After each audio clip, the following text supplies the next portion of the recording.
I'm sorry, it's just as you see. I didn't mean for this to happen. Is this true? Did you ask your sister? Then what? This isn't the right time for that. Lily, you have to put Lily first. When I noticed, I was raising my hand to both of them. I've never been so heartless.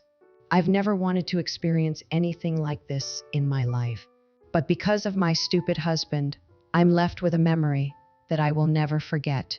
They will never be allowed to see the light of day. I had promised to pick up my niece, Lily, from preschool that day. My sister had forced me to do it again. Sis, please pick up Lily tomorrow too. Hey, why are you always so urgent? You're a stay-at-home wife. You have plenty of time. That's not the point. I can hear my niece coughing on the other end of the line. Is Lily sick? She is fine. She was coughing just now. She's fine. Anyway, do me a favor. Just keep her for a while. For how long? A week? What? I'm going abroad. What do you think you're doing? I can't. Oh, well, then I'm leaving Lily at the preschool. Well, if no one's coming to pick her up, she'll stay there. You're a real pain in the ass. You know that. I reluctantly agreed, thinking of my niece. Then I get a call from the preschool much earlier than I was supposed to pick her up. They said they had called me, their emergency contact, because they couldn't reach my sister no matter how many times they tried.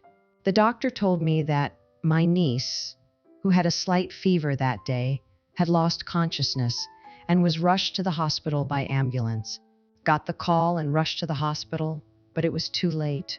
I had been married for 6 years and had children. We started family planning and fertility control as soon as we got married, but we have had no luck. My sister had a baby 2 years ago, but she and her husband divorced soon after. Since then, she has been pushing me to take care of her child every chance she gets.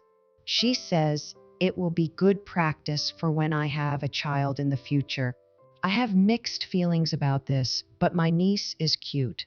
And I told my husband that I would take care of my niece again.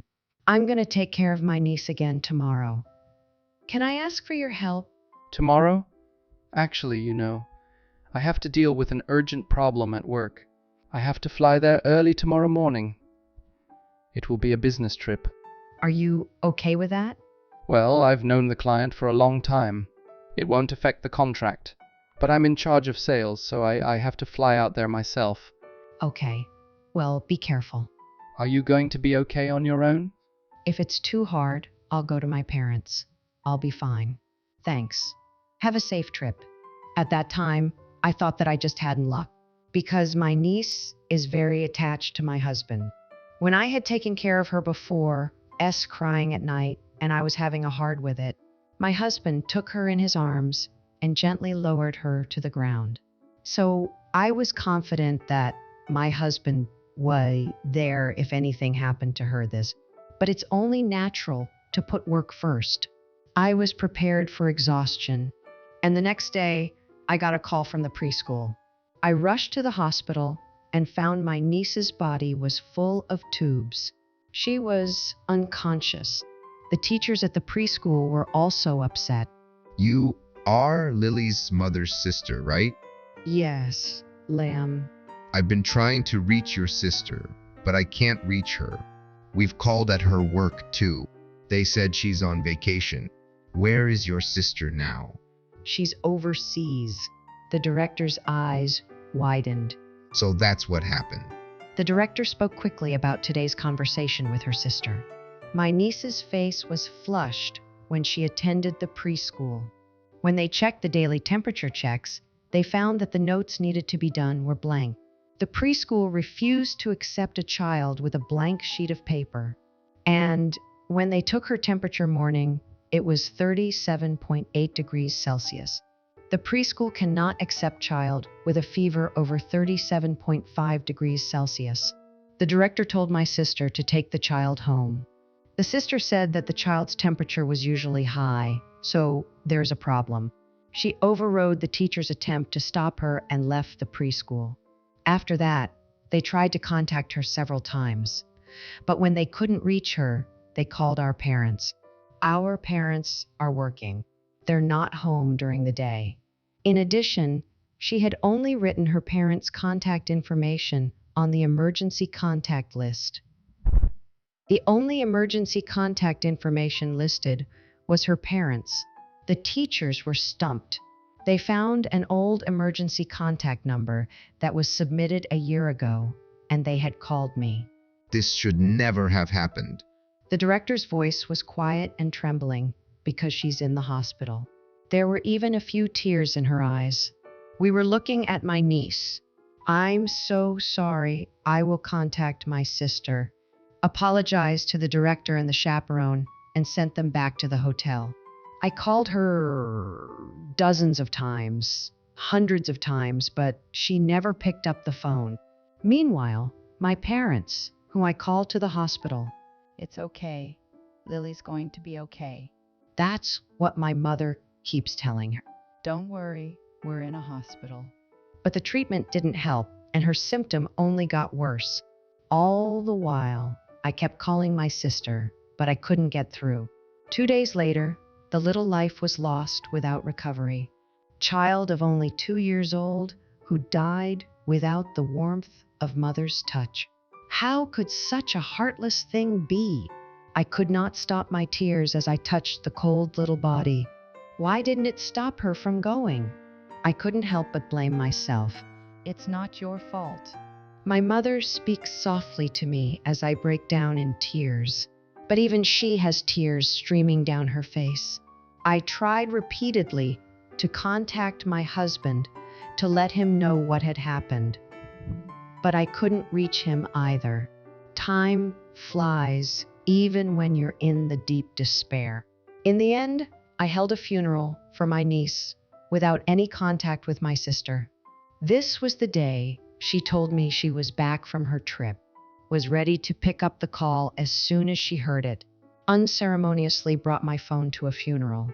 And while the monks were chanting, my phone trembled. Oh, hello. Thank you for taking care of Lily. She arrived safely at the airport. I'm on my way home now. What would you like to bring as a souvenir? What you like for souvenir? You?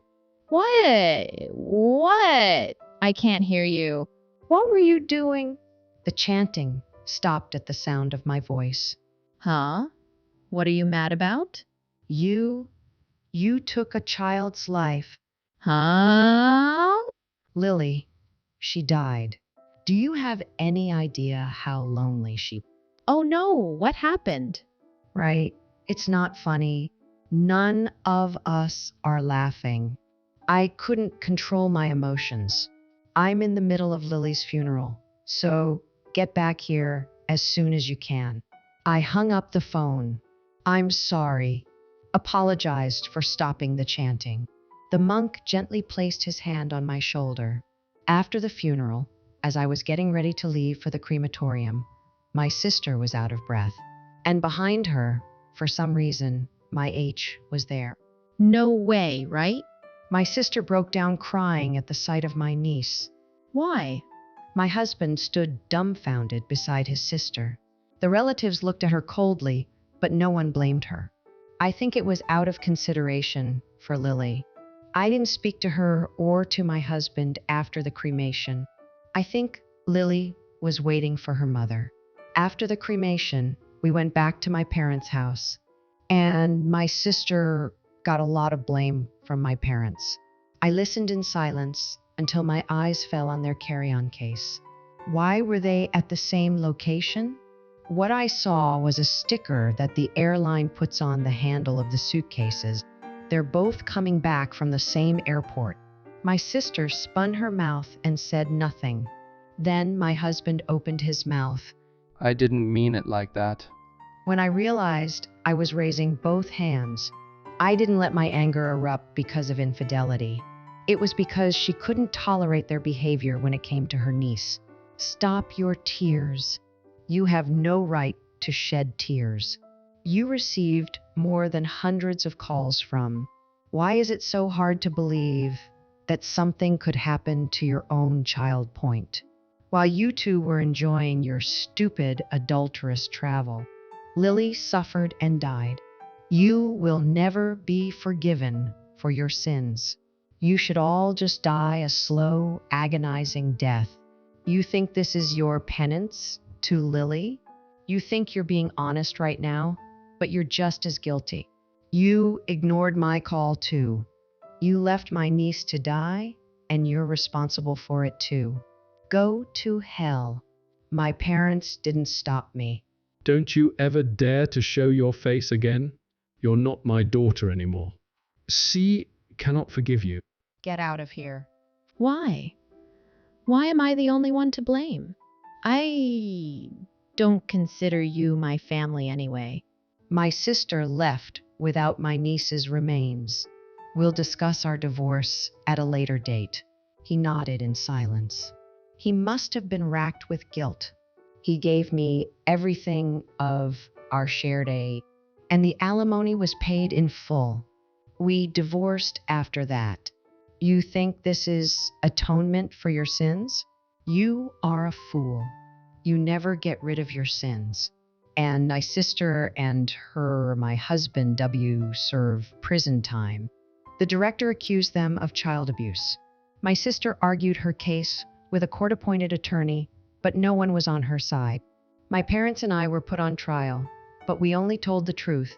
As a result, my sister received a 5-year sentence. My husband's case was quickly settled. He knew that my niece had been left in preschool with a slight fever, and he got 2 years in prison. 5 years and 2 years. If I feel so empty. These two will never be allowed to see the light of day. 6 years have passed since then. I remarried and gave birth to my child. I will never forget my niece, but it is my child who has healed my wife. I want to be a mother who is always there for my child. They say sin never goes away, so they carry it with them for the rest of their lives. They deserve it. No, it's still not enough. Human life is precious.